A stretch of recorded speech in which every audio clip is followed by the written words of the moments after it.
जिला सोलन के सभी नंबरदारों ने बद्दी में एक बैठक का आयोजन किया, जिसमें दून के विधायक को नंबरदारों का 500 रुपए वेतन बढ़ाने में मदद के लिए सम्मानित किया गया। नंबरदार कल्याण संघ की जिला इकाई की बैठक में नंबरदारों के मानदेय में 500 रुपए बढ़ोतरी करने पर सरकार का आभार जताया गया। आज हिमाचल प्रदेश नंबरदार एसोसिएशन और ऑल इंडिया एसोसिएशन नंबरदार के प्रधान आदरणीय भक्तराम जी, बाबूराम जी, संगठन मंत्री हमारे नंबरदार एसोसिएशन के सभी ने ये सम्मानित कार्यक्रम रखा गया था। तो इसमें मैं इनको बहुत बहुत बधाई देता हूँ कि जो भी इनकी मांग इन्होंने माननीय मुख्यमंत्री जी के समक्ष पिछले साल रखी थी और हमने मिलकर उस डेपुटेशन का हमने प्रतिनिधित्व किया था। माननीय मुख्यमंत्री जी ने इनकी डिमांड्स को पूरा किया। इसके लिए आदरणीय जयराम ठाकुर जी का मैं बहुत बहुत धन्यवाद करता हूँ और नंबरदार एसोसिएशन को ये विश्वास दिलाता हूँ कि आगे भी जो भी इनकी मांगें रहेगी हम इसको प्रायोरिटी के तौर पे माननीय मुख्यमंत्री जी के सामने और सरकार के सामने रखेंगे और नंबरदार एसोसिएशन के साथ हम हमेशा खड़े हैं और आगे भी खड़े रहेंगे। नंबरदारों की जो जिला सोलन की मीटिंग रखी गई थी, उसमें जो है माननीय विधायक जो है पम्मी जी को बुलाया गया था, उनको सम्मानित किया गया और सारे नंबरदारों की तरफ से उनका हार्दिक धन्यवाद किया गया, क्योंकि उन्होंने माननीय मुख्यमंत्री महोदय से हम सभी नंबरदारों का मान सम्मान बढ़ाया।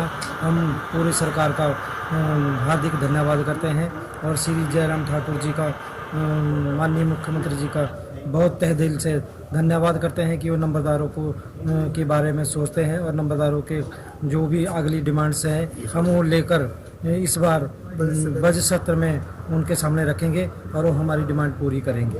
उपमंडल सलूणी के 12 पंचायतों के प्रधानों ने एसडीएम सलूणी किरण भंडाना से बैठक कर प्रस्ताव रखा कि सलूणी के कुछ क्षेत्रों में सफेद मक्का की अच्छा पैदावार होती है। एसडीएम किरण भंडाना ने सबकी मांग को जायज करार देते हुए कहा कि इससे संबंधित विभाग को भेजेंगे, जिससे जीआई टैग मिले और किसानों को इसके सही दाम मिल सके।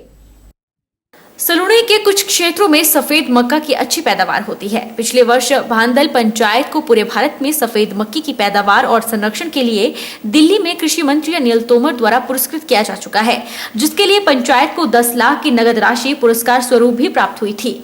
सफेद मक्का पौष्टिक होने के साथ साथ औषधीय गुणों से भी भरपूर है और किहार, भांदल और हिमगिरी के कुछ क्षेत्रों में इसकी अच्छी पैदावार होती है। यह पूरी तरह जैविक तरीके से तैयार होती है। इसमें किसी भी रसायन खाद का इस्तेमाल नहीं होता, इसलिए इसे अगर जीआई टैग मिलता है तो इससे यहाँ के किसानों को एक आय का साधन मिल सकता है, जिससे इसके आयात निर्यात की सहूलियत के साथ साथ अच्छे दाम और खरीदार मिलेंगे। सफेद मक्का संगठन में याकूब मागरा को प्रधान, कृष्णलाल को सचिव नियुक्त किया गया है। सलूनी सफेद मक्का संगठन ने एक प्रस्ताव दिया है कि सफेद मक्का को यहाँ पे जीआई मिले। हम भी इनके साथ पूरा कोऑपरेट करेंगे और इसका अपील देंगे ऊपर शिमला में, ताकि इन्हें जल्द से जल्द जीआई मिले और सही दाम मिले इन्हें। और हमने सर्वसम्मति से एक प्रस्ताव पारित किया कि एक सलूनी जो हमारी सलूनी सफेद मक्का के नाम से हमारे इस संगठन को जीआई टैग मिले।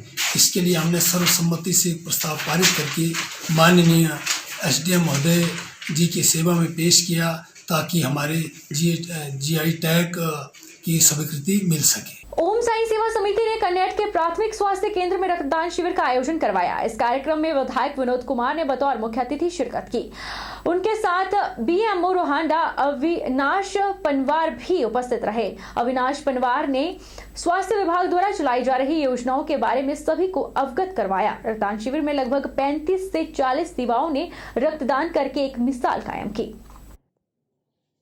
प्राथमिक स्वास्थ्य केंद्र कन्नौज में ओम साई सेवा समिति साई द्वारा एक रक्तदान शिविर का आयोजन किया गया, जिसमें 35 स्वयंसेवियों ने रक्तदान किया। मैं इस कार्यक्रम के लिए ओम साई सेवा समिति के सदस्यों का धन्यवाद करता हूँ। आज ओम साई सेवा समिति ने कन्नौज के जो है प्राथमिक स्वास्थ्य केंद्र में रक्तदान शिविर किया।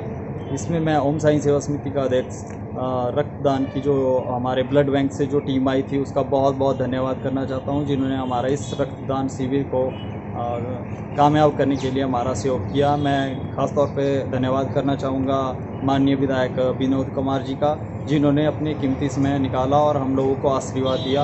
और साथ में मैं धन्यवाद करना चाहूँगा प्राथमिक स्वास्थ्य केंद्र कन्नौज के जो कर्मचारी हैं, जिन्होंने हमारे इस रक्तदान शिविर को कामयाब बनाने के लिए हमारा बहुत बहुत सहयोग। देश भर में कोविड वैक्सीनेशन की प्रक्रिया चल रही है और मंडी जिला में भी पहले चरण में स्वास्थ्य कर्मियों को वैक्सीन लगाई जा रही है। बात अगर कोरोना मरीजों की जाए तो कोविड केयर सेंटर नेरचौक में 7 कोविड पॉजिटिव मरीज दाखिल हैं, इनमें 4 मरीज ऑक्सीजन सपोर्ट पर है और 3 मरीज रिकवर हो रहे हैं। राजकीय लाल बहादुर शास्त्री मेडिकल कॉलेज के एमएस डॉक्टर जीवानंद चौहान ने बताया कि डेडिकेटेड कोविड हॉस्पिटल में 7 कोविड पॉजिटिव मरीज दाखिल हैं। इनमें से 4 मरीज ऑक्सीजन सपोर्ट पर हैं और 3 मरीज रिकवर हो रहे हैं। उन्होंने बताया कि संस्थान के अधिकांश हेल्थ कर्मियों को वैक्सीन का पहला डोज लगा दिया गया है और हेल्थ कर्मियों ने माना है कि देश के वैज्ञानिकों के द्वारा तैयार की गई वैक्सीन बेहतर है। डॉक्टर जीवानंद चौहान ने कहा कि वैक्सीनेशन के बाद कुछ एक लोगों में हल्की सर्दी जुकाम के लक्षण देखने को मिले, लेकिन अधिकांश लोगों में वैक्सीनेशन काफी कारगर हुई है। मेडिकल कॉलेज नेरचौक में आज की तारीख में हमारे पास 7 कोविड पॉजिटिव पेशेंट दाखिल हैं।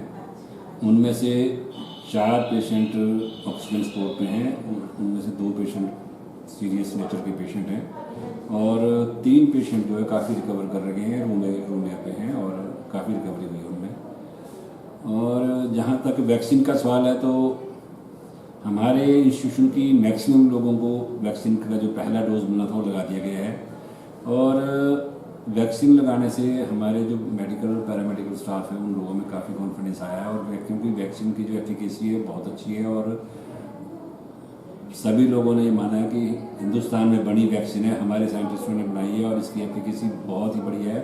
तो मैक्सिमम लोगों ने इसमें बढ़ चढ़ के हिस्सा लिया और अपने लिए वैक्सीन लगवा दी है पहला डोज, और जो बूस्टर डोज सेकंड डोज अभी लगना है उसके लिए भी सारे लोग तैयार हैं।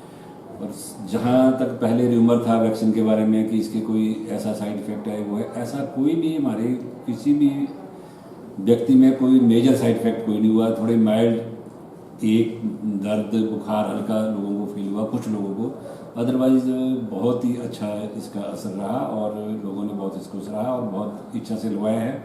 और हम उम्मीद करते हैं कि आगे भी सरकार, केंद्र की सरकार, माननीय प्रधानमंत्री जो है हमारे सभी मेडिकल पैरामेडिकल स्टाफ को वैक्सीन प्रोवाइड करेंगे और बाकी जो जनता रहती है जैसे 50 साल से ऊपर जो लोग हैं जो सरकार के प्लान है, हम ये चाहेंगे कि उनको भी जल्दी से जल्दी वैक्सीन लगा दी जाए ताकि उनका भी प्रोटेक्शन हो जाए और उनमें भी थोड़ा कॉन्फिडेंस आ जाए।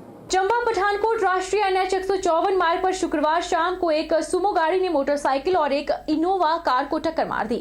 मोटरसाइकिल चालक घटना में घायल हो गया जबकि इनोवा कार चालक पूरी तरह से सुरक्षित बच गया है। इस संदर्भ में पुलिस को सूचित किया गया और मौके पर पहुंचकर पुलिस ने सुमो चालक के खिलाफ मामला दर्ज कर जांच शुरू कर दी है। था तो अभी रास्ते में इतनी सामने से एक गाड़ी आई, हालांकि यहाँ पे काफी डिस्टेंस और पासिंग पॉइंट है, यहाँ पे ट्रक खड़े होते हैं जी, और यहाँ से मैं सामने से इतनी फास्ट गाड़ी मैं यहाँ पे साइड में लगा दी गाड़ी और खड़ी गाड़ी सामने से आई गाड़ी, उसने मेरी गाड़ी मार दी जी, और पीछे जो बाइक वाले थे भाई साहब गगन जी उन्हें जोर से ठोका और गाड़ी पूरी घूमते हुए बिजली खंभे में बजी, जिससे बिजली खंभा पूरा टेढ़ा हो गया और बिजली खंभा गिरने वाला है जी। और इन्होंने अभी करंटली पी हुई है, बहुत ज्यादा ड्रिंक की हुई है और ये ड्रिंक की ड्राइव कर रहे हैं। ये जो टाटा सुमो के ड्राइवर हैं जी, ड्रिंक एंड ड्राइव कर रहे हैं जी, और लोकल लोगों ने बताया ये म्युनिसिपल कमेटी में लगे हैं जी। जिला कुल्लू में बीते दिन हुई बारिश और बर्फबारी कुल्लू में किसानों और बागवानों के लिए राहत बनकर आई है। बारिश और बर्फबारी से खेतों में नमी लौट आई है और सेब के लिए जरूरी चिलिंग आवर्स पूरे होने की उम्मीद जगी है। जिला कुल्लू में 1 महीने के अंतराल के बाद हुई बर्फबारी और बारिश से घाटी के बागवानों ने राहत की सांस ली है। सूखे के चलते बागवानों के चेहरों पर चिंता की लकीरें खिंच गई थी। बीते दिन हुई बर्फबारी सेब की फसल के लिए अच्छी मानी जा रही है।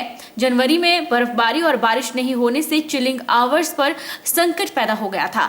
हालांकि विशेषज्ञों का मानना है कि मार्च तक चिलिंग आवर्स पूरे होने की उम्मीद है। अब ऊंचाई वाले क्षेत्रों में सफेद चांदी बिछ गई है। बर्फ से सेब के पौधों में कई बीमारियां नहीं लगेगी। बागवान लकी ठाकुर, रेवत राम, ज्ञानचंद, विजय कुमार, दीनानाथ, अमरचंद, ओम प्रकाश ठाकुर और चेतराम ठाकुर ने कहा कि जनवरी में बर्फबारी और बारिश देखने को मिली। बागवान ने कहा कि जनवरी में बर्फबारी और बारिश देखने को नहीं मिली, इसके चलते बागवान निराश थे। फरवरी के पहले सप्ताह में ही बर्फबारी और बारिश हुई है, इससे बागवानों ने राहत की सांस ली है। उन्होंने कहा कि अब बागवान बगीचों में नए पौधे भी लगा सकेंगे। बगीचों में नए पौधे लगाने का कार्य सूखे के चलते रुका हुआ था। पिछले कल घाटी में बर्फबारी होने के कारण घाटी की लोगों में काफ़ी खुशी की लहर है। जैसे सेब, नाशपाती और पलम और साथ में मटर की खेती भी इस टाइम होती है और कई बीमारियां इस बर्फ आने से ख़त्म हो जाती है, जैसे सेंसर, देवरीदार, ग्रामचेत गाड़ापार, शंगड़, सुचैन, मुनुगी, बुलान और कनौन, रैला सभी ऊपरी क्षेत्रों में भारी बर्फबारी हुई है और लोगों के काफ़ी खुशी है कि साल की दूसरी बर्फबारी है और लगभग 1 फुट बर्फ आई है और इससे लोगों में काफी उत्साह देखने को मिल रहा है। सड़क सुरक्षा माह के दौरान सड़क दुर्घटनाओं में कमी लाने के लिए आम जनमानस को यातायात नियमों के प्रति अधिक से अधिक जागरूक किया जा रहा है। यह बात विधायक सुभाष ठाकुर ने सड़क सुरक्षा माह के तहत स्थानीय बस स्टैंड में वाहन चालकों, बस कंडक्टरों के लिए आयोजित हेल्थ चेकअप शिविर का शुभारंभ करने के बाद कही।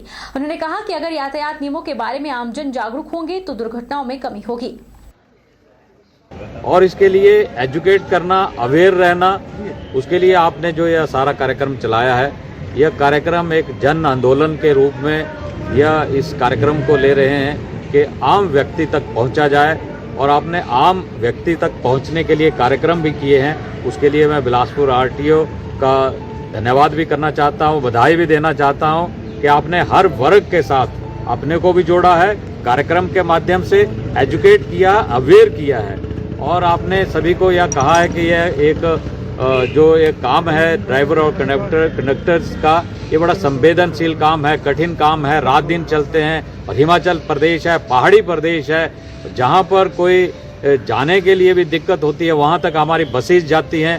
नूरपुर की पंचायत वासा वजीरा में महिला मंडल वासा वजीरा द्वारा पंचायत घर में नए प्रधान उदय पठानिया को सम्मानित किया गया।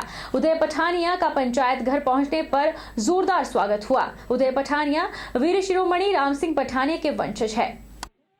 आज यहाँ पर हमारा सभी का एकत्रित होने का एक विशेष महत्व है, जो कि हमारी न्यू पंचायत जो कि नियुक्त हुई है, हम उनके वेलकम के लिए यहाँ पर हैं। हमारे उदय पठानिया जी और उनके जो मदर थे, उन्होंने काफ़ी ज़्यादा पिछली बार हमारी पंचायत का जो है बहुत ज़्यादा ही किया है डेवलप। यहाँ पे हुई है डेवलपमेंट हमारे गांव में, वासा वजीरा में। इसीलिए हमारे गांव के मेंबर्स ने सभी ने एक साथ एकजुट होकर उनको फिर से जो है प्रधान एज अ प्रधान नियुक्त किया हुआ है। इसीलिए हम यहाँ पे एकत्रित हैं उनके स्वागत के लिए और हम आशा करते हैं कि इस बार भी वो हमारी पंचायत का इतना ज़्यादा विकास करे कि हमारा ये जो गांव है ये बहुत ज़्यादा उन्नति को प्राप्त करे। सबसे पहले मैं धन्यवाद करना चाहूँगा वासा वजीरा पंचायत की मातृशक्ति का, जिन्होंने आज इतना मान सम्मान दिया। मैं सदा इनका ऋणी रहूँगा। इन्होंने पुनः एक बार हम पे विश्वास किया है और मैं विश्वास दिलाता हूँ कि आने वाली 5 सालों में जो वासा वजीरा की पंचायत है उसको ना सिर्फ नूरपुर या कांगड़ा में बल्कि हिमाचल प्रदेश की अग्रणी पंचायत में हम इसको लेकर जाएंगे। बहरहाल बुलेटिन में इतना ही। आप देखते रहिए HP 24/7।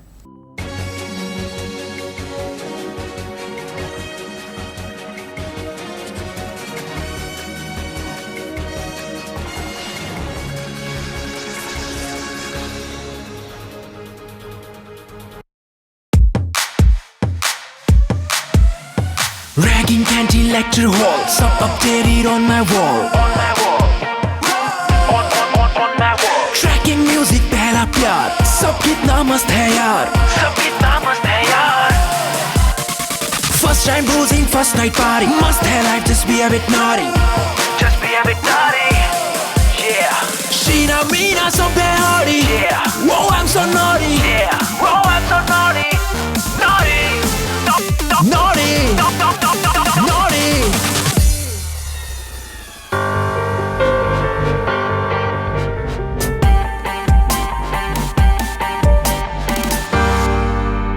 वो मुझे अपना स्टेटस पता करना है, HIV स्टेटस। अपना स्टेटस जानने के लिए करीब के सरकारी अस्पताल के जांच केंद्र में अपना HIV टेस्ट करवाइए। ये जांच और सलाह मुफ्त और गोपनीय है। Life may no fear when it's all clear.